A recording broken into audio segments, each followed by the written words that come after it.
बोलो जयकारा बोल मेरे श्री गुरु महाराज की जय।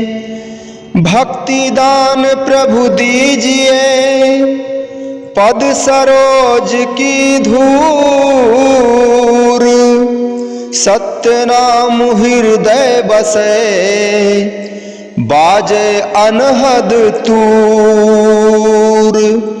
अविचल जब चित उपजे, दृढ़ चरणन अनुराग,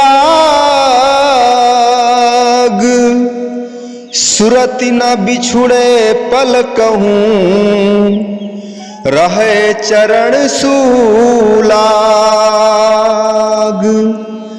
सुरत न बिछुड़े पलक हूँ, रहे चरण सूलाग। बोलो जयकारा बोल मेरे श्री गुरु महाराज की जय। बोलिए साचे दरबार की जय।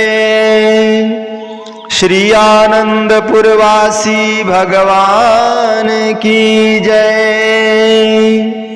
श्री नगली निवासी भगवान की जय। समस्त भगत जी को जय सच्चिदानंद जी।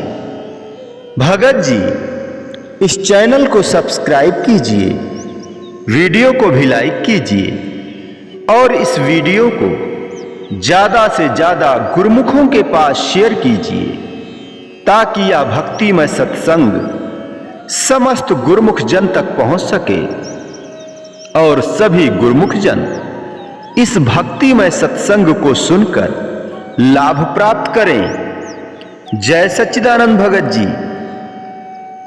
सभी भक्तों से, सभी गुरुमुखों से निवेदन है, कृपया सत्संग को संपूर्ण सुने। आधा अधूरा सत्संग सुनने से ज्ञान प्राप्त नहीं होता, संपूर्ण जानकारी नहीं मिलती। इसलिए समय निकालकर संपूर्ण सत्संग सुने।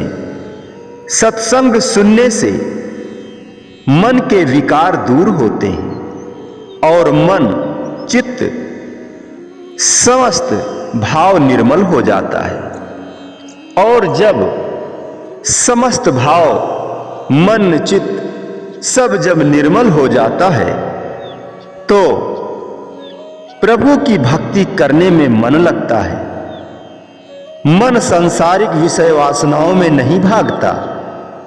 मन सदैव प्रभु के चरणों में लीन होने को करता है। यही मनुष्य जन्म का ध्येय है। मानव जन्म हम गुरुमुखों को इसीलिए ही मिला है कि हम अपने इस मानव जन्म को सफल बनाएं। तो मानव जन्म सफल कैसे होगा? जब हम प्रभु की भक्ति करेंगे, प्रभु के चरणों का ध्यान करेंगे, गुरु मंत्र का जाप करेंगे। एक गुरुमुख ने अपने रहबर प्रभु से पूछा, स्वामी जी, मुझे यह बताने की कृपा करें कि हमने सुना है कि केवल नाम जपने से ही इंसान भवसागर से पार हो जाता है, क्या यह सत्य है? स्वामी जी ने कहा, आपने तो रामायण पढ़ा ही होगा। गोस्वामी तुलसीदास जी ने भी यही कहा है, कलयुग केवल नाम आधारा, सुमिर सुमिर नर उतरहि पारा। कलयुग में केवल नाम, केवल गुरुमंत्र ही आधार है। यदि आप निरंतर नाम जपने का प्रयास करते हैं तो आपको कुछ नहीं करना है, सारी जिम्मेवारी प्रभु का हो जाता है। दुनियावी से लेकर परलोक तक सारा जिम्मेदारी प्रभु उठा लेते हैं, लेकिन स्वयं को उनके हवाले करके शरणागत होकर केवल उनके वचनों का पालन करते हुए नाम का जप करते रहिए। तब उस गुरुमुख भक्त ने पूछा, स्वामी जी, हमने रामायण में यह भी पढ़ा है, जन्म जन्म मुनि जतन कराही, अंत राम कही आवत नाही। उसने कहा कि स्वामी जी, हमने रामायण में यह भी पढ़ा है कि ऋषि मुनि बार बार जन्म लेकर और नाम का जाप करते हैं, लेकिन अंत समय में उनके मुख से राम नाम नहीं आता है। इसका क्या मतलब है? क्या अगर वह बार बार जन्म लेते हैं और प्रभु का नाम जपते हैं तो अंत समय में उनके मुख से राम का नाम नहीं आता? हमने सुना है कि कहते हैं अंतिम समय यदि कोई भी भक्त प्रभु का नाम सुमिर लेता है या उसके मुख से नाम का उच्चारण हो जाता है तो उसे परम पद की प्राप्ति होती है। स्वयं परम पिता परमात्मा उसके सामने प्रकट होकर उसे अपने साथ ले जाते हैं। लेकिन जब बार बार जन्म लेने के बाद भी अगर अंत समय में मुख से नाम नहीं आता है तो कैसे हम गुरुमुख जन भगवान को प्राप्त हो पाएंगे? तो स्वामी जी ने कहा कि ऐसे ही एक भगत जी ने श्री श्री 108 श्री तृतीय पातशाही जी महाराज जी से प्रश्न किया था। तो श्री 108 श्री तृतीय पातशाही जी महाराज जी ने कहा, जो भगत जीवन भर नाम जप करता है, यदि वह अंतिम समय में नाम जप नहीं कर पाता है, उसके मुख से नाम उच्चारण नहीं होता, तो हम उसके वहां उसके पास बैठ जाते हैं और मैं खुद उसके लिए नाम का जप करता हूं। अर्थात मैं स्वयं उसके अंतिम समय वहां उपस्थित होकर उसके लिए मैं नाम जप करता हूं और स्वयं उसे अपने साथ ले जाता हूं। तो सभी गुरुमुखों से निवेदन है, सब कुछ छूट जाए, कोई भी काम बिगड़ जाए, कुछ भी हो जाए, आप यह मान लीजिए कि यह प्रभु की इच्छा थी और प्रभु की इच्छा के अनुसार सब कुछ हो रहा है। इसलिए सब कुछ छूट जाए, कुछ भी हो जाए, लेकिन नाम का जप करना आप मत छोड़ना, मन लगे या ना लगे। जैसे लोग गाना नहीं गाते हैं, गाने की तरह आप गाया करो। जैसे जब मन ना लगे तो आप नाम को, गुरु मंत्र को गाने की धुन में गाया करो। इसलिए क्योंकि जब नाम में मन नहीं लग रहा है, जब आप धुन में गाते हैं तो धीरे धीरे नाम की शक्ति, नाम का प्रभाव पड़ने लगता है और फिर नाम के जपने से आपका मन निर्मल होकर धीरे धीरे प्रभु के चरणों में मन लगने लगता है। इसलिए कुछ भी हो जाए, आप यह दृढ़ प्रतिज्ञा कर लो कि कुछ भी हो जाएगा, मैं नाम का जप निरंतर करता ही रहूंगा। क्योंकि जब आप 1 करोड़ नाम जप कर लेते हैं तो आपके समस्त पाप अर्थात जन्म जन्मांतर के पाप नष्ट हो जाते हैं और आपका शरीर निर्मल हो जाता है। जब शरीर और समस्त पाप निर्मल हो जाते हैं, यानी सारे पाप खत्म हो गए, शरीर निर्मल हो गया। जब शरीर निर्मल हो गया, सारे पाप नष्ट हो गए, तो आप ये समझ लीजिए कि आप प्रभु को प्राप्त हो गए। स्वयं प्रभु आपको प्राप्त हो गए। और आंख बंद करेंगे तो प्रभु दिखाई देंगे, आंख खोलेंगे तो प्रभु दिखाई देंगे। हर समय आपके अंतर आत्मा से नाम का उच्चारण होता रहेगा, चाहे आप जानकर करें या ना करें। इसलिए सभी गुरुमुखों से निवेदन है, कृपया सब कुछ छूट जाए लेकिन नाम जप मत छोड़ना। और 1 घंटा सुबह, 1 घंटा शाम, 2 घंटे प्रतिदिन भजन करना अनिवार्य है। ऐसा हमारे तृतीय पातशाही जी महाराज जी ने हम गुरुमुखों को आदेश प्रदान किया है। और आरती, पूजा, सत्संग, सेवा, सुमिरन, भजन, ध्यान, ये जो 5 नियम है, ये हमारे हुजूर सदगुरु दाता दीन दयाल श्री श्री 108 श्री पंचम पातशाही जी महाराज जी ने फरमाया है। और श्री पंचम पातशाही जी महाराज जी ने फरमाया है, बिन सत्संग विवेक न होई, बिना सत्संग के विवेक उत्पन्न नहीं होता।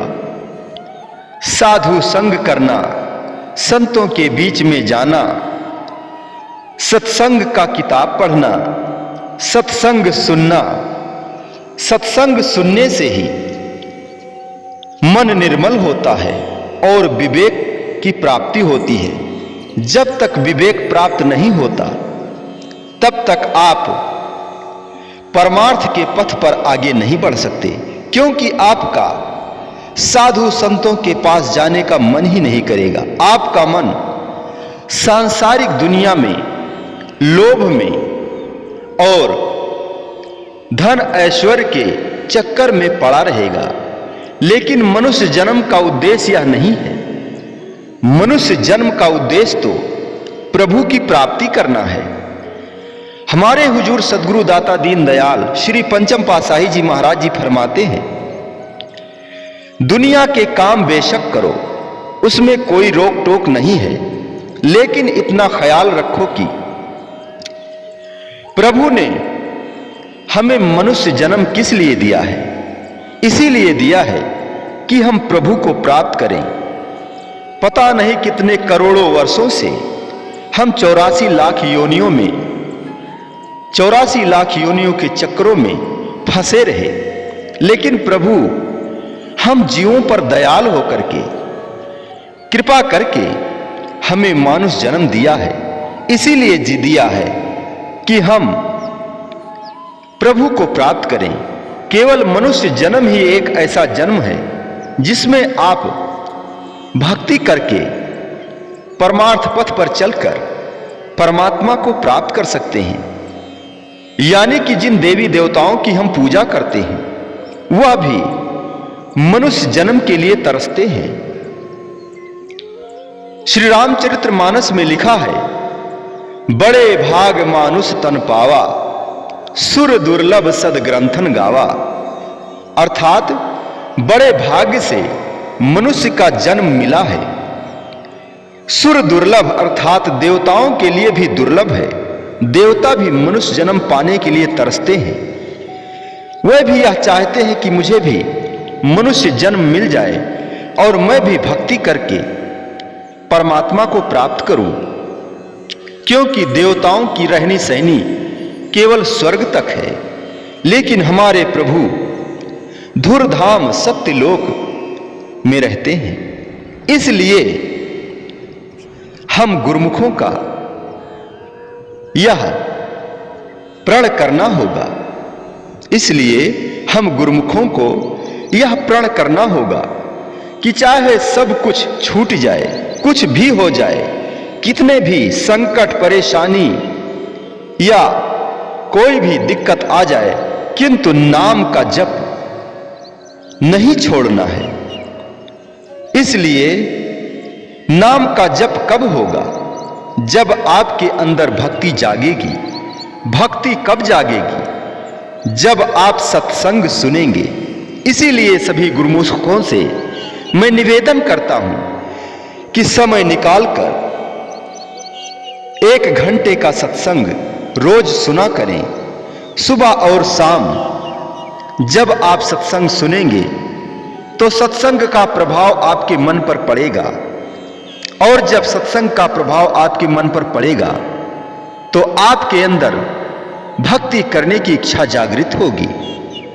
कहते हैं, हानि कुसंग सुसंगति लाहू, लोकहु वेद विदित सब काहू, गगन चढ़े रज पवन प्रसंगा, कीचै मिलय नीच जल संगा।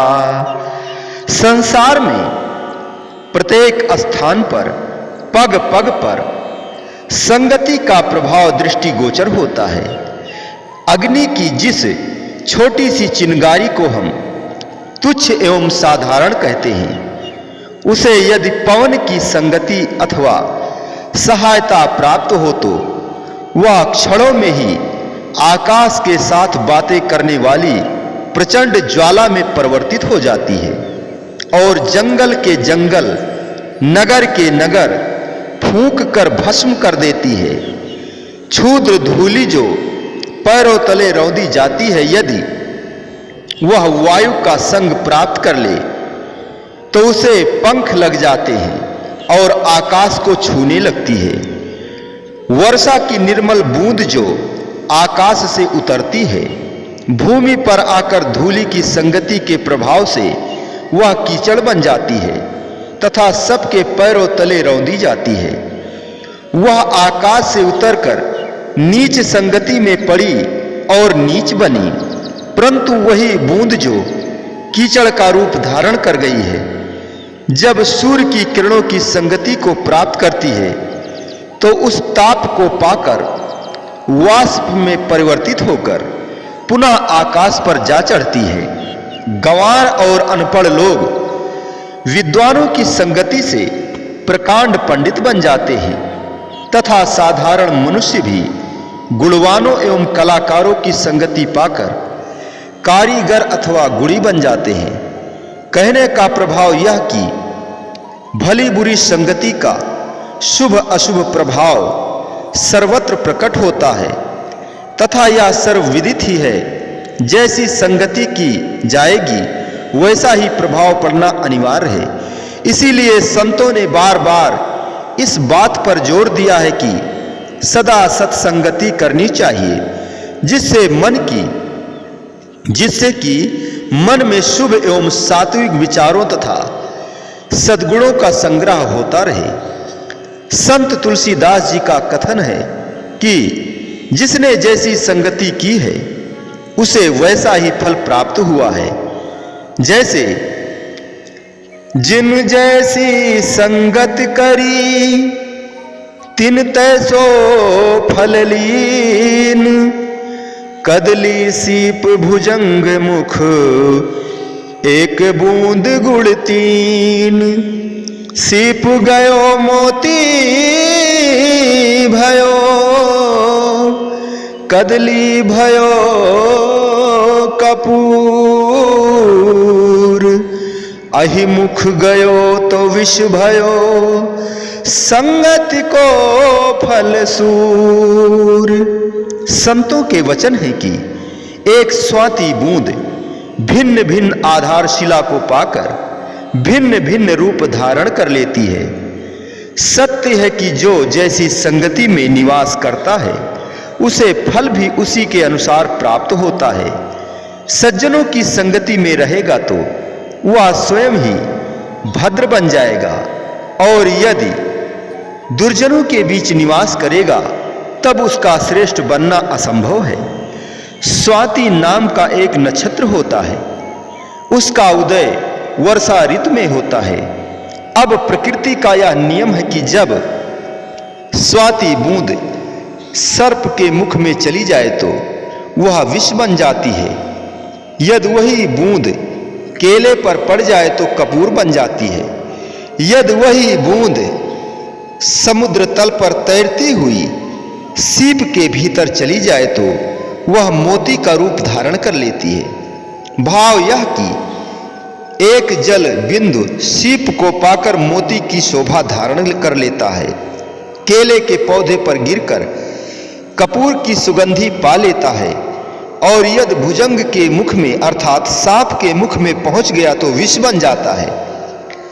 ऐसे ही हर एक मनुष्य जैसी जैसी संगति करता है वैसे ही उस पर प्रभाव पड़ता जाता है। संगति के प्रभाव से वह मोती की भांति, उत्तम श्रेणी का कपूर की भांति, मध्यम श्रेणी तथा विष की भांति नीच श्रेणी का पुरुष बन जाता है। इसी प्रकार मनुष्य भी सत्पुरुषों की संगति से उत्तम व श्रेष्ठ बन जाता है।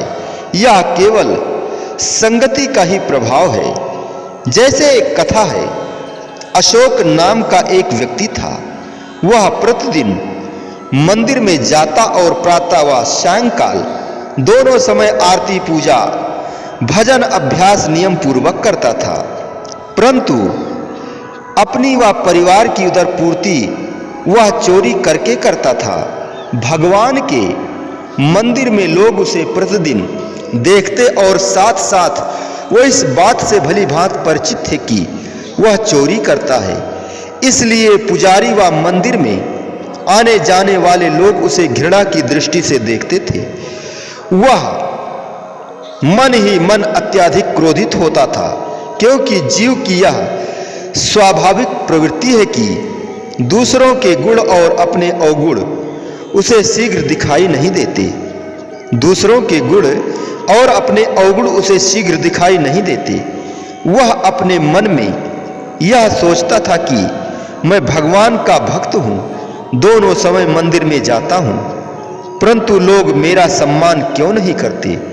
प्रभु की भक्ति व मालिक की बंदगी एक दिन अवश्य रंग लाती है और नियत उसके लिए कारण भी उपस्थित कर देती है।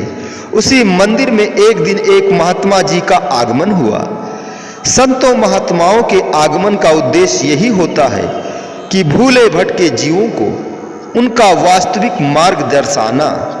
वे हर समय मंदिर में सत्संग प्रचार करते रहते हैं। उस नगर के सभी लोग सत्संग सुनने आते थे।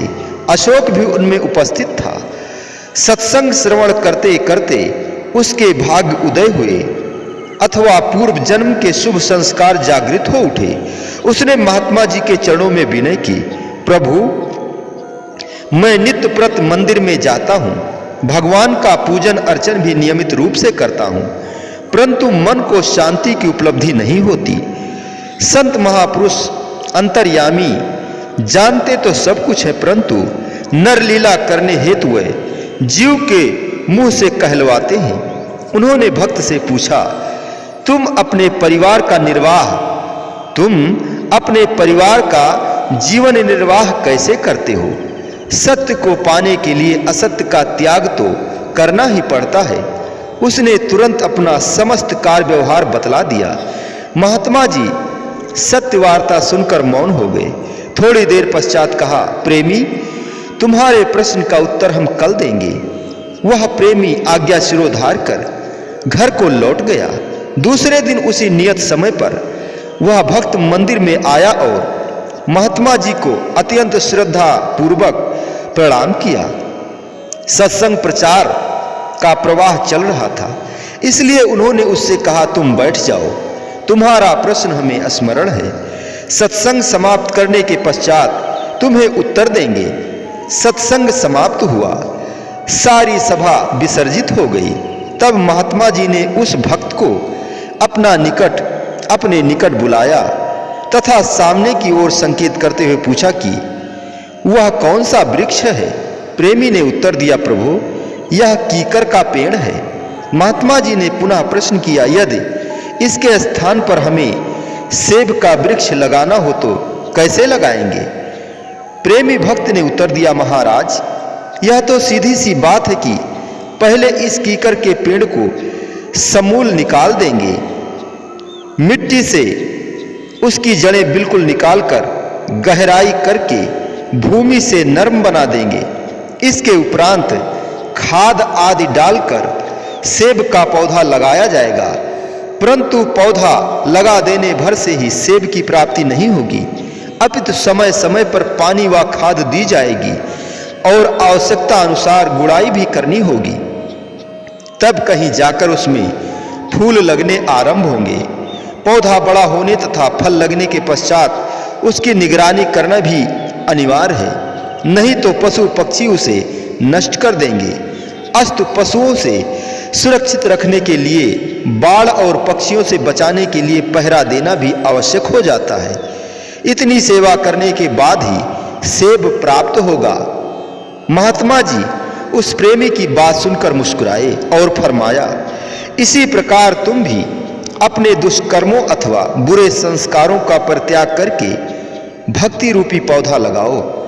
संतों के वचनों तथा सत्संग से कलुषित विचारों की गुड़ाई करो। सत्संग द्वारा ही इस भक्ति के पौधे को पानी व खाद की प्राप्ति होगी। जब जीव तनिक भक्ति के मार्ग में पग आगे बढ़ाने लगता है कि मन चिंतातुर होने लगता है, उसे यह भय होने लगता है कि बस अब मेरा आधिपत्य समाप्त हो रहा है, इसलिए वह अपनी सेना काम, क्रोध, लोभ, मोह, अहंकार आदि को संघर्ष करने के लिए उत्तेजित करता है। परंतु उस समय सद्गुरु के नाम व उनके वचनों द्वारा इन्हें पराजित करना है। यह सब तभी होगा जब निरंतर सत उपदेशों का पालन करोगे। अशोक ने कहा कि महाराज, वस्तुतः चोरी करना एक निंद कर्म है तथा सद्विचारों द्वारा मनोभावनाओं को बदलकर जीवन के ध्येय को पाना भी मनुष्य का कर्तव्य है। यही आपके प्रवचनों से मुझे ज्ञान हुआ है। परंतु व्यवसाय के बिना शारीरिक पोषण कैसे होगा? महात्मा जी ने उत्तर दिया, शारीरिक पोषण तो अन्य व्यवसाय से भी हो सकता है। क्या सारा संसार भरण पोषण नहीं कर रहा है? तुम भी कोई दूसरा व्यवसाय खोज लो। पुरुषार्थ से सब कार्य सिद्ध होते हैं। अशोक ने महात्मा जी के वचनानुसार अपने जीवन को बदल दिया। उसकी बुद्धि निर्मल हो गई और वह सच्चा भक्त बन गया। यह है सुसंगति का फल। संतों सत्पुरुषों के सत्संग से ही बुरे और भले कर्मों की निरख परख वाली बुद्धि मिलती है और सत्संग के प्रभाव से ही मनुष्य बुरे कर्मों से मुक्त हो सकता है।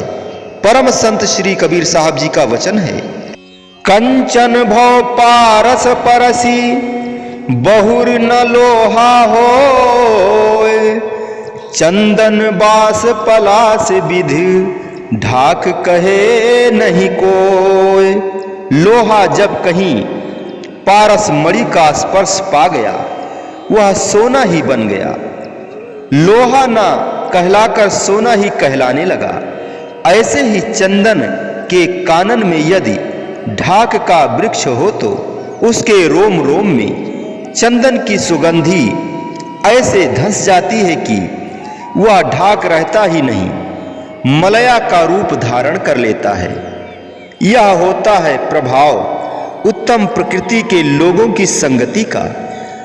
वे अपने सत्संग के प्रभाव से नीच को भी उच्च बना देते हैं।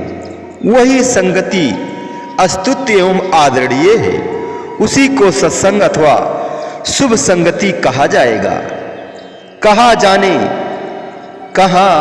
जाने से सत्य और असत्य की परख पहचान मिले और जीवन के वास्तविक लक्ष्य तथा मानवोचित कर्तव्यों का ज्ञान प्राप्त हो। मानव जीवन अत्यंत दुर्लभ एवं मूल्यवान है।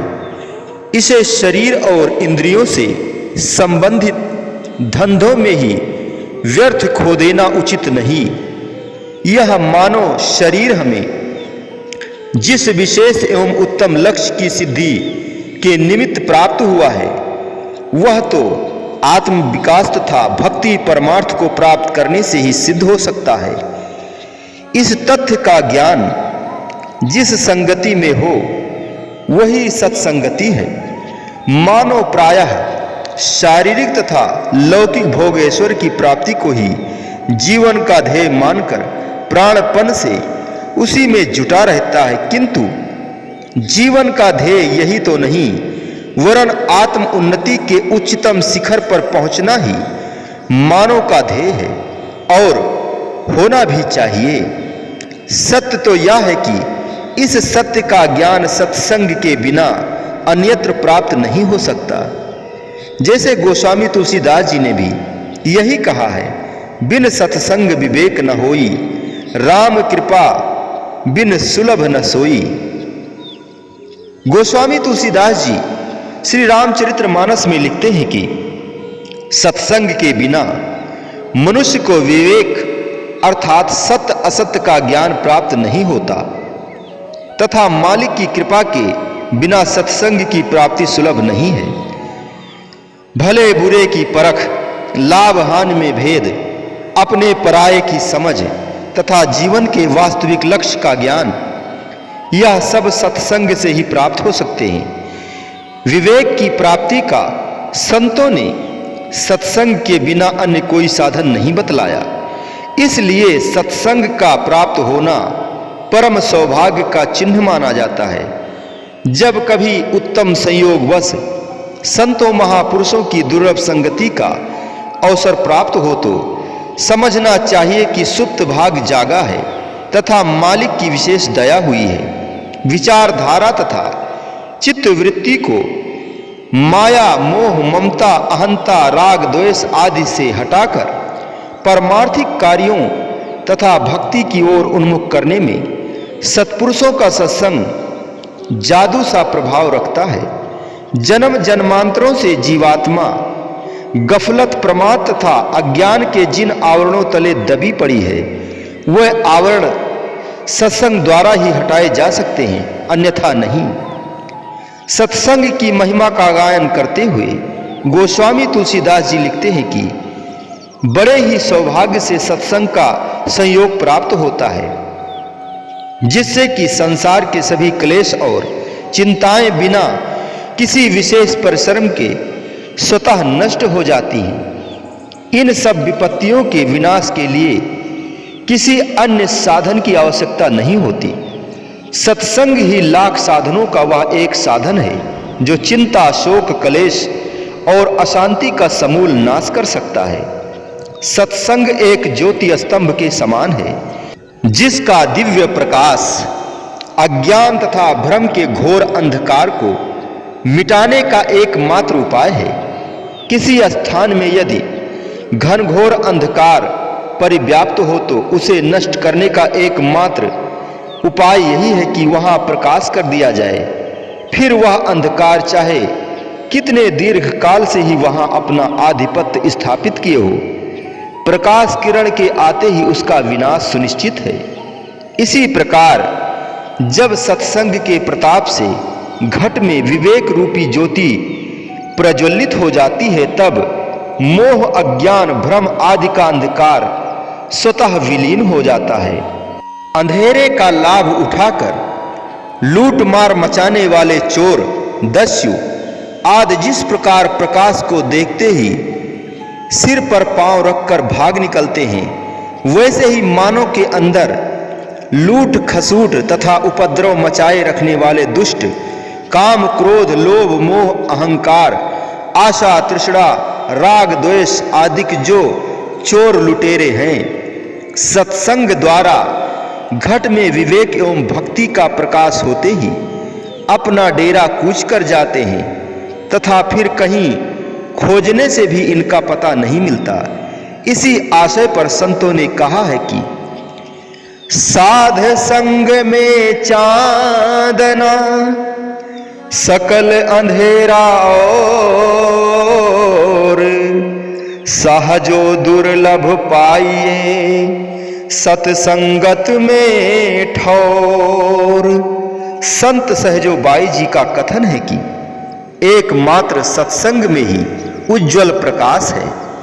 इसके अतिरिक्त समस्त संसार में चहुं ओर माया, मोह, ममता, निबिड़ अंधकार परिव्याप्त है। इसलिए सत्संग में ठिकाना मिलने को अति दुर्लभ संयोग जानना चाहिए। सत्संग की महिमा, उसके प्रताप तथा उसके द्वारा होने वाले अलभ्य लाभ का वर्णन तो सभी ग्रंथों शास्त्रों में किया गया है। तथापि गोस्वामी तुलसीदास जी ने सत्संग के प्रताप का जो विशद वर्णन अपनी अद्वितीय रचना श्री रामचरित्र मानस में किया है, वह नितांत विचारणीय तथा पठनीय है। आपने सत्संग को जगत का सर्वोत्तम तीर्थ कहा है, जिसमें एक बार स्नान कर लेने से मन की सब मलिनता तथा जन्म जन्मांतरों के समस्त पाप क्षण भर में धोए जाते हैं। इस तीर्थ का विशेषतम गुण यह है कि सर्वसाधारण के लिए प्रत्येक ऋतु तथा प्रत्येक प्रदेश में सर्वथा इस महातीर्थ का स्नान उपलब्ध है, जबकि अन्य तीर्थों की दशा में ऐसा संभव नहीं। दूसरा विशेष गुण एवं महत्व इस तीर्थ का यह है कि अन्य तीर्थों के स्नान का फल तो न जाने कब मिलेगा, परंतु सत्संग रूपी तीर्थ में स्नान करने का फल तुरंत प्राप्त हो जाता है। मंजन फल पेखे तत्काला, काक होए पिक बकहु मराला। सुनि आश्चर्य करे जन कोई, सतसंगत महिमा नहीं गोई। बाल्मीक नारद घट योनी, निज निज मुखन कही निज होनी। जलचर थलचर नभचर नाना, जे जड़ चेतन जीव जहाना। मति कीरत गति भूति भलाई, जब जहीं जतन जहाँ जो पाई। सो जानब सतसंग प्रभाऊ, लो कहु वेद न आन उपाऊ। सत्संग रूपी तीर्थ में स्नान करने का फल तुरंत देखने में आता है। वह यह कि कौवे जैसी वृत्ति से पलटकर कोयल जैसी, बगुली जैसी वृत्ति से पलटकर हंस जैसी वृत्ति बन जाती है। जादू जैसे इस विलक्षण प्रभाव की बात सुनकर कोई आश्चर्य न करे, क्योंकि सत्संग की महिमा किसी से छिपी हुई नहीं है। मुनि वाल्मीकि जी, देवऋषि नारद जी तथा मुनि अगस्त जी ने अपने अपने मुख से ही आत्मकथा कहते हुए बतलाया है कि किस प्रकार वे सत्संग के प्रताप से उत्तम पदों को प्राप्त हुए। इसके अतिरिक्त संसार में जितने भी अन्यान जड़ चेतन जीव जंतु हैं, चाहे जल में रहने वाले, चाहे थल में बसने वाले, चाहे आकाश में उड़ने वाले, उन सब में से जिसने भी जब और जहां जिस किसी उपाय से उत्तम बुद्धि, महिमा, प्रतिष्ठा तथा शोभा को प्राप्त किया है, वह सब सत्संग के प्रताप से ही प्राप्त हुआ जानना चाहिए, क्योंकि अलौकिक रीत में तथा वेद मर्यादा अनुसार भी इन सब की प्राप्ति का अन्य कोई साधन नहीं है। सत अर्थात संत सत्पुरुषों की संगति करना ही सत्संग है। उनसे ही सत वस्तु की प्राप्ति होती है एवं मन पर शुभ विचारों का रंग चढ़ता है। समस्त दुर्गुण तथा कुप्रवृत्तियां दूर होती हैं। उनके बदले सद्गुण एवं सात्विक प्रवृत्तियां मन में घर बनाती हैं। सत का संग पाकर मनुष्य नीच से ऊंच, दुराचारी से सदाचारी तथा संसारी से भक्त बन जाता है। श्रद्धा एवं विश्वास को धारण करके सत्संग करने से किस किस का सुधार नहीं हुआ, कैसे कैसे दुर्जन भी सत्संग पाकर भद्र तथा पवित्र बन गए। सत्संग वह तीर्थ है जो मन के संपूर्ण मलिन तथा अपावनता को धोकर उसे पावन बना देने वाला है। यह केवल तीर्थ ही नहीं अपितु महातीर्थ है और इस महातीर्थ का स्नान भाग्यशाली जीवों को ही प्राप्त होता है। सत्संग की महिमा के वर्णन में संत पलटू साहिब जी के विचार भी ध्यान देने योग्य है। मलया के प्रसंग से शीतल होवत साप, शीतल होवत सांप ताप को तुरत बुझाई। संगत के प्रभाव शीतलता में आई। मूर्ख ज्ञानी होए जाय ज्ञानी में बैठे। फूल अलग का अलग वासना तिल में बैठे। कंचन लोहा होए जहाँ पारस छुई जाई। पनपे उकठा काठ जहाँ उन सर्दी पाई। पलटू संगत किए से मिटते तीनों ताप। मलया के परसंग से शीतल होवत सांप। संत पलटू साहब जी का कथन है कि चंदन की संगति करने से सर्प को शीतलता प्राप्त होती है। यह बात जगत विख्यात है कि चंदन के वृक्ष पर प्रायः अजगर और सर्प लिपटे रहते हैं, जिसका परिणाम यह होता है कि उन पर भी चंदन की शीतलता का प्रभाव पड़ता है और उनका विषैला ताप नष्ट हो जाता है। चंदन की संगति से उनमें भी मानो चंदन का गुण प्रकट हो गया। अज्ञानी और मूढ़ प्राणी भी जब ज्ञानी और विचारवान लोगों की संगति में बैठने उठने लगते हैं तो वे भी ज्ञानी और विद्वान बनते देखे जाते हैं। तिलों को पुष्पों के साथ मिलाकर रख देने से पुष्प तो ज्यों के त्यों अलग पड़े रहते हैं, किंतु संगति के प्रभाव से पुष्पों की सुगंध तिलों में बस जाती है और फिर उन तिलों से सुगंधित तेल निकाला जाता है। पारस के साथ लोहे के स्पर्श करने की देर है कि वह तुरंत कंचन बन जाता है। सूखा पेड़ भी जल की संगति के प्रभाव से पनपने और फूल पत्ते निकलने लगता है। जब जड़ वस्तुओं पर संगति का प्रभाव इतना अधिक हो सकता है तो फिर मनुष्य संगति से क्यों ना प्रभावित हो। संत पलटू साहब जी का कथन है कि सत्संग के प्रभाव से मनुष्य के तीनों ताप आदि व्याध उपाध उसी प्रकार नष्ट हो जाते हैं जैसे चंदन के प्रभाव से सर्पों का विषैला प्रभाव नष्ट हो जाता है और वे शीतलता को ग्रहण कर लेते हैं। सदना एक कसाई ही तो था, पशुओं का वध करना उसका धंधा था, यही उसकी आजीविका थी। परंतु सत्पुरुषों के संपर्क में आकर वह एक उच्च कोटि का भक्त बन गया। शुभ अथवा सत्य का संग वस्तुतः महत्वपूर्ण है, क्योंकि शुभ संगति में आने जाने से शुभ विचार प्राप्त होते हैं तथा शुभ विचारों से शुभ कर्मों की प्रेरणा मिलती है। शुभ कर्मों के प्रभाव से जीवन शुद्ध एवं पवित्र बनता है। यही कारण है कि प्रत्येक विचारवान पुरुष शुभ संगति को पसंद करता है तथा अन्यों को भी अच्छी संगति में उठने बैठने का परामर्श देता है। इसमें संदेह नहीं कि युग धारा का प्रभाव प्रत्येक व्यक्ति पर पड़ता है। जिस प्रकार सोने को खंड खंड करने पर भी उसके टुकड़ों के मूल्य में कोई क्षति नहीं होती, वैसे ही सज्जनों का दुर्जनों में जाकर भी सम्मान किसी अंश में कम नहीं होता। विधि वश सुजन कुसंगत परही, फड़ मड़ सम निज गुण अनुसरही। सज्जन दैवयोग से कहीं दुर्जनों की संगति में पड़ जावे तो वहां भी उनका प्रभाव इस प्रकार ग्रहण नहीं करते जैसे मणि सांप के मुख में रहने पर भी उसके विष को ग्रहण नहीं करती, परंतु उसे प्रकाश करने का अपना गुण बराबर देती रहती है। भले पुरुषों की पहचान यही है कि जो रहीम उत्तम प्रकृति का करि सकत कुसंग, चंदन विष व्यापत नहीं लिपटे रहत भुजंग।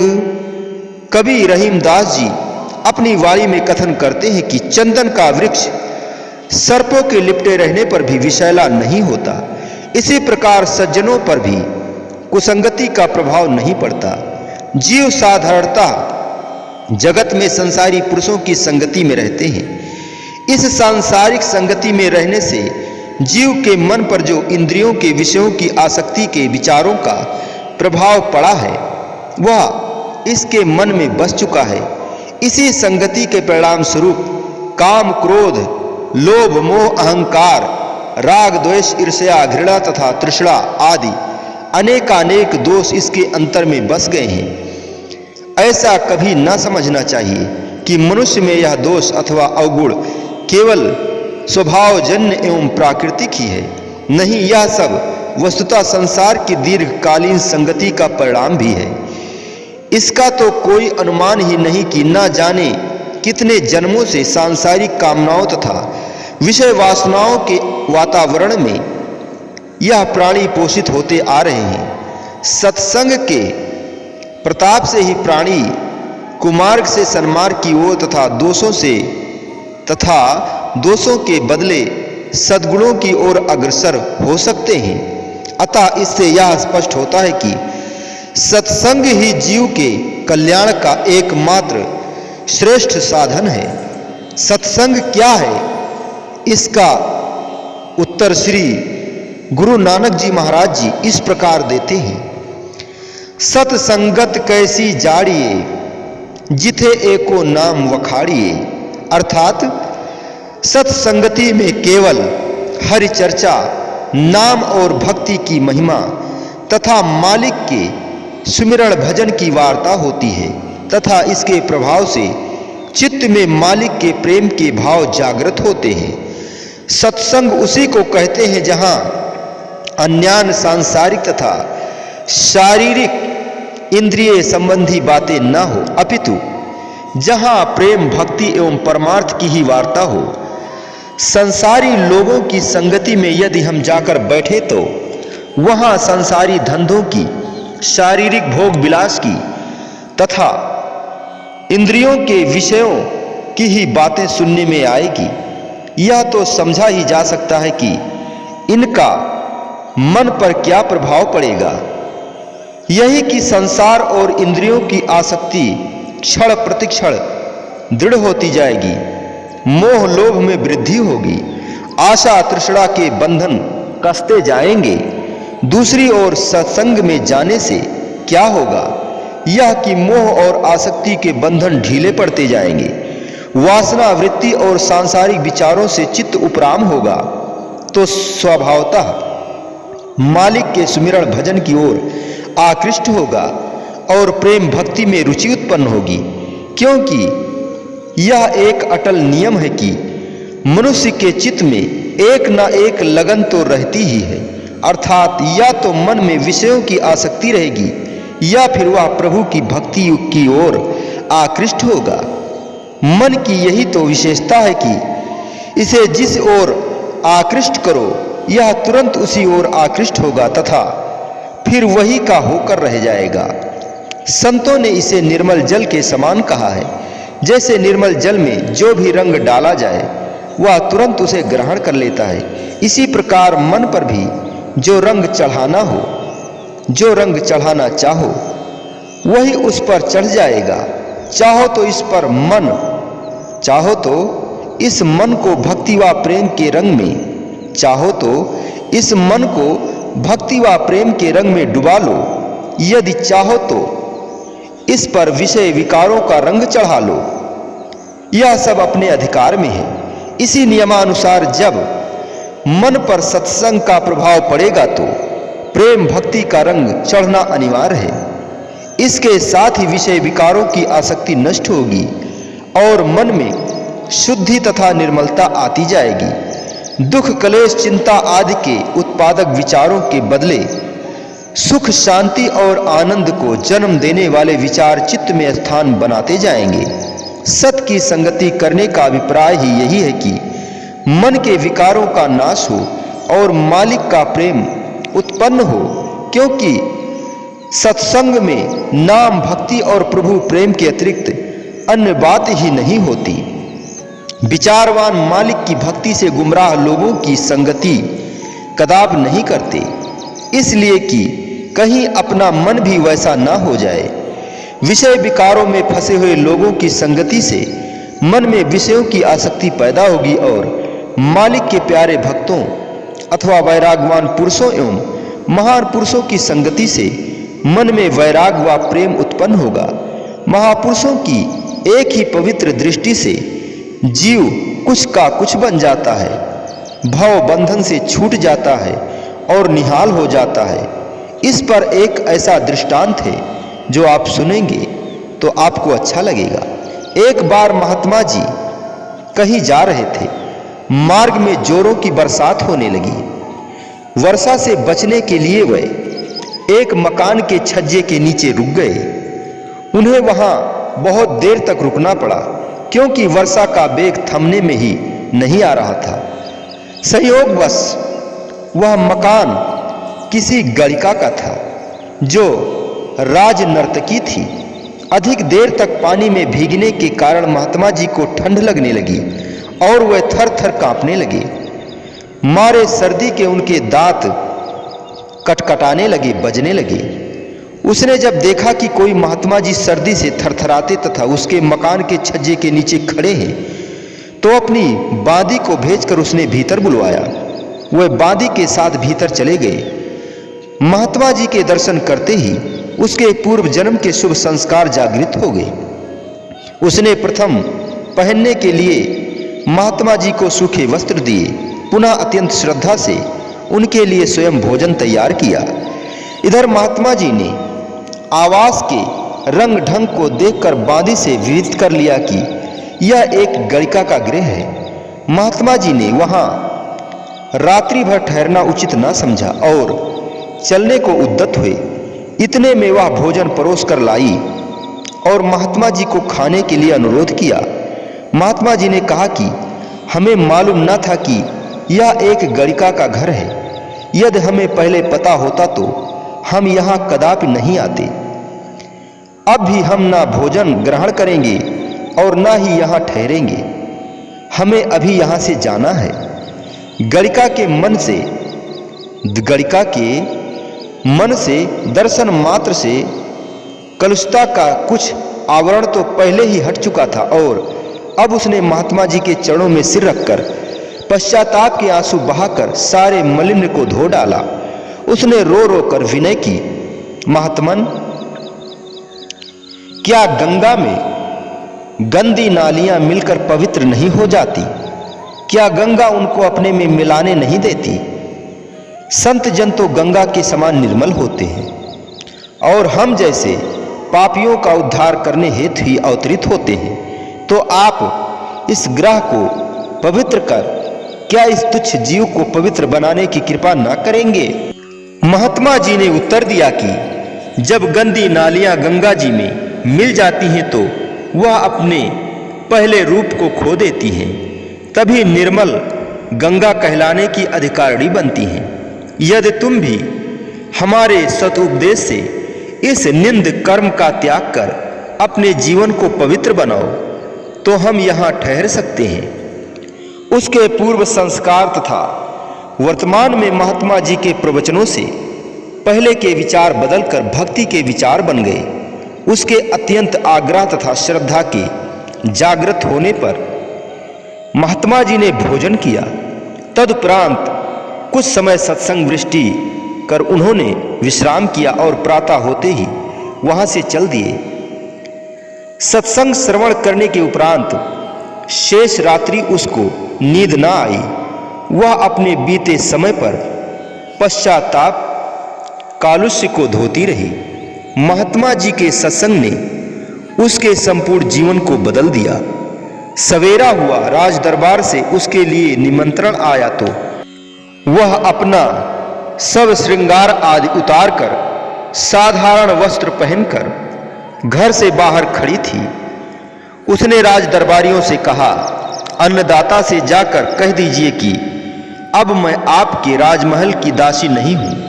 अब मैंने पहले वाला व्यवसाय छोड़ दिया है। अब मुझ पर संतों की कृपा हो गई है। मैं अपने जीवन का शेष समय मालिक की भजन बंदगी में व्यतीत करूंगी।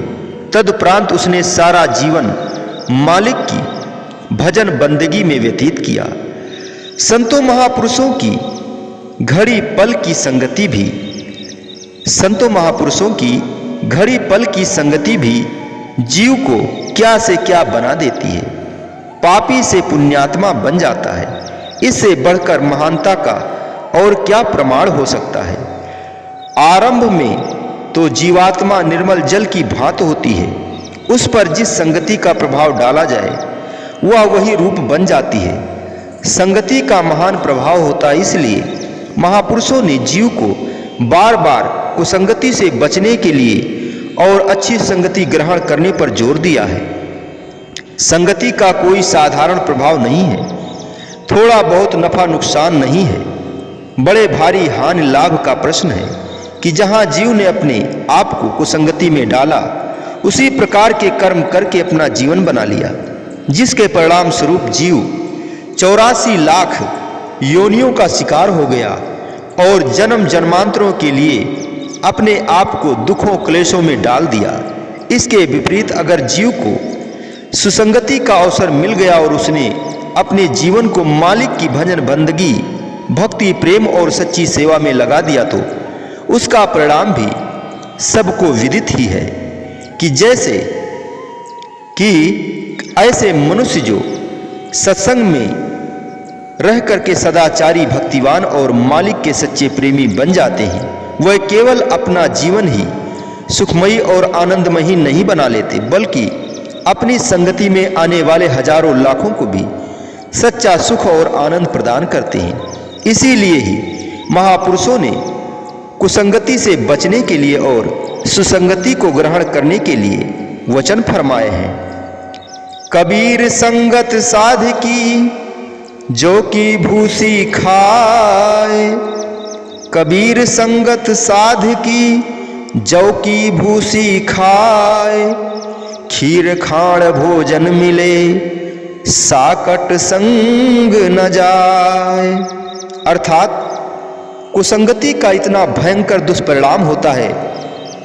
परम संत श्री कबीर साहब जी चेतावनी देते हैं कि यदि दुर्जनों के संग में स्वादिष्ट, बढ़िया और मन को लुभावने वाले पदार्थ भी मिले तो त्याग दो, और संतों के संगति में यदि भूखा भी रहना पड़े अथवा भूसी से क्षुधा शांत करनी पड़े तो वह भी स्वादिष्ट पदार्थों से कहीं शेषकर है। दुर्जन अथवा कुसंग अर्थात नीचहीन, कलुषित प्रवृत्ति के लोगों की संगति से क्या ही मिलता है। हीन, कलुषित प्रवृत्ति के लोगों की संगति से मिलेगा ही क्या? कलह, कल्पना, क्लेश, चिंता तथा दुखों की वृद्धि। वे स्वयं जो तृष्णा, हिंसा, लोभ, क्रोध आदि की ज्वाला में जल रहे हैं, तो उनकी संगति का फल भी उसी अनुरूप ही मिलेगा। यदि सुख की वास्तविक चाह हृदय में है तो सत्पुरुषों का कथन है कि नहीं शीतल है चंद्रमा, हिम नहीं शीतल होए, कबीर शीतल संत जन राम सनेही सोए। साध नदी जल प्रेम रस तहां पर छालो अंग, कहे कबीर निर्मल भया साधु जन के संग। अर्थात हृदय की वेदना अथवा जीव की आंतरिक ज्वाला को चंद्रमा और बर्फ की शीतलता शांत नहीं कर सकती। वह तो केवल संतों के संगति से ही होगी, जो मालिक के नाम से प्रीति लगाकर शीतल रूप बन चुके हैं। संत जन प्रेमी रूप, संत जन प्रेम रूपी अमृत की नदी हैं। उनकी शरण व संगति में मन को धोया जा सकता है। परम संत श्री कबीर साहब जी फरमाते हैं कि संतों की संगति में ही बुद्धि निर्मल होती है और घट में दिव्य प्रकाश और घट में दिव्य ज्ञान का प्रकाश होता है। कितने रहस्यमय है ये प्रमाण। शरद पूर्णिमा का चांद अत्यंत शीतल माना जाता है। बर्फ को 2 मिनट हाथ पर रखा जाए तो हाथ ठंडा से शून्य हो जाता है। शारीरिक गर्मी के ताप को कम करने के लिए चंदन के लेप का प्रयोग किया जाता है। ये सब इतने शीतल होते हुए भी मानसिक कष्टों को कम नहीं कर सकते। किसी के हृदय में काम, क्रोध अथवा तृष्णा की ज्वाला जल रही हो, उसे चंद्रमा की शीतलता में बिठा दो चंदन का लेप कर दो, परंतु ज्वाला तो तभी शांत होगी जब उसे उस ज्वाला के विचारों को शांत करने वाले शीतल विचार मिलेंगे। वह संत सत्पुरुषों के अतिरिक्त अन्यत्र कहीं नहीं मिलते। तात्पर्य यह है कि संत महापुरुषों की पावन संगति में ही सर्वोत्तम एवं मंगलकारी महातीर्थ है, जीवन को सुखमय बनाने का एकमात्र साधन है और लोक परलोक में आनंद देने वाला तथा नरक कुंड की असहाय यातना से त्राण देने वाला है। संत सत्पुरुषों महापुरुषों की संगति में ही मनुष्य को वास्तविक रूप में जीवन प्राप्त होता है तथा वास्तविकता को प्राप्त करके मोक्ष पद और परम सुख की प्राप्ति कर लेता है। इसीलिए ही संत सत्पुरुषों की संगति को सर्वश्रेष्ठ कहा गया है। इसीलिए सभी गुरुमुखों से मैं निवेदन करता हूं, यदि आप अपने जीवन को प्रभु के चरणों में लीन करना चाहते हैं, परम पिता परमात्मा की प्राप्ति करना चाहते हैं, तो सत्संगत में जाना अनिवार्य है आपके लिए। और दूसरी बात यह कि प्रतिदिन सत्संग सुनना अनिवार्य है। बिना सत्संग के विवेक उत्पन्न नहीं होता, और जब विवेक उत्पन्न नहीं होता तो बिना विवेक के परमार्थ पथ पर आगे अग्रसर आप नहीं हो सकते।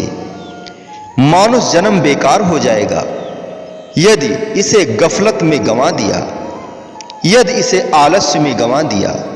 इसलिए सो मत, उठो, जागो और होशियार हो जाओ, तैयार हो जाओ।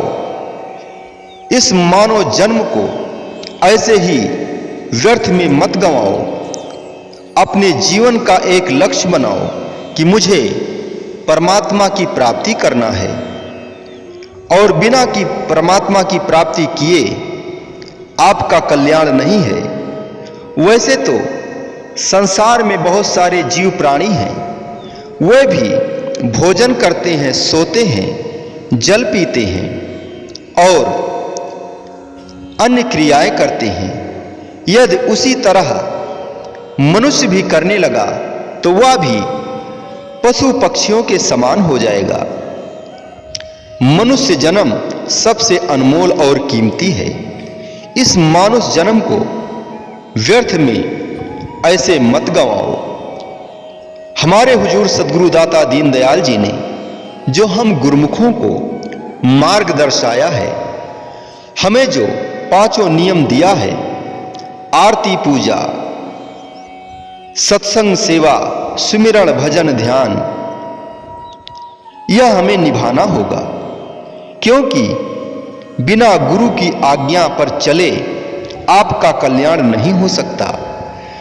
और अगर आप सद्गुरु की आज्ञा को सिरोधार करते हैं और स्वयं उन्हें समर्पित कर देते हैं, तो ये समझ लीजिए कि आपने परमात्मा की प्राप्ति कर ली। तो इसीलिए सभी गुरुमुखों से निवेदन है, मानुष जन्म का कीमत समझो और इसे गफलत में मत गंवाओ। अगर आप दुनिया के काम कर रहे हो, दिन भर आप व्यस्त रहते हो, तो इतना ध्यान रखो कि नाम को मत छोड़ो, नाम को जपते रहो, दुनिया के काम करते रहो, नाम को जपते रहो और प्रभु के चरणों का ध्यान करते रहो। दुनिया के कोई भी काम करो, पर इतना ध्यान रखो कि यह जो मैं काम कर रहा हूं, यह प्रभु ने मुझे प्रदान किया है।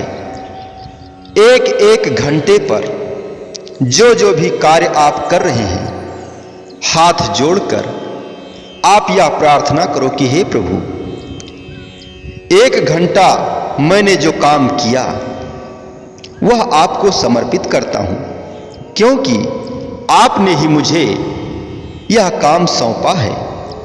आपके सौंपने के कारण ही इस कार्य को मैं कर रहा हूं, क्योंकि मैं आपका हूं।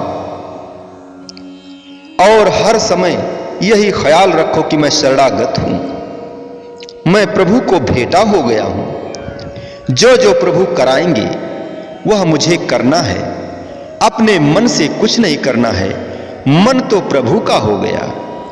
अब मैं क्या हूं? जब मैं था तब हरि नहीं, अब हरि है मैं नाही। जब मैं था तब हरि नहीं, अब हरि है मैं नाही, क्योंकि मैंने अपने आप को प्रभु को समर्पित कर दिया है। इसलिए 24 घंटे का जो भी समय आपका गुजरता है, जब आप शयन के लिए बिस्तर पर जाएं, तो हाथ जोड़कर प्रार्थना करें कि हे प्रभु, जब से मैं सोकर उठा हूं और इस समय सोने जा रहा हूं, तब से जितना भी समय मुझसे जो भी कार्य हुआ, आपने जो कुछ कराया, वह सब आपको समर्पित करता हूं। और मैं अब आपके कृपा से या आपके आज्ञा से सोने जा रहा हूं। यह भी समय, सोने का समय भी आपको समर्पित है। ऐसे ही प्रतिदिन 1-1 घंटे, 2-2 घंटे, 3-3 घंटे, जब भी आपको याद आ जाए, वो समय आप कोई भी कार्य करते रहे, वो सारा समय प्रभु को समर्पित करते रहिए। आपका शरणागत पुष्ट हो जाएगा और आप प्रभु के हो जाएंगे। फिर आपको कोई चिंता नहीं, सारा कार्यभार, सारा जिम्मेदारी प्रभु का है। आप धन दौलत की चाह मत कीजिए, केवल नाम जप कर तो देखिए। नाम जपने से सारे धन वैभव स्वतः ही उपलब्ध हो जाते हैं, क्योंकि रिद्धि सिद्धि हाथ जोड़े खड़ी रहती हैं कि प्रभु का इशारा हो जाए। लेकिन जब हम स्वयं प्रभु के होकर सब कुछ मन से निकाल कर नाम जप करते रहेंगे, तो सारी जिम्मेदारी प्रभु की हो जाती है, क्योंकि हम उनके शरणागत हैं, हम उनके हो गए हैं, मेरा कुछ भी नहीं है।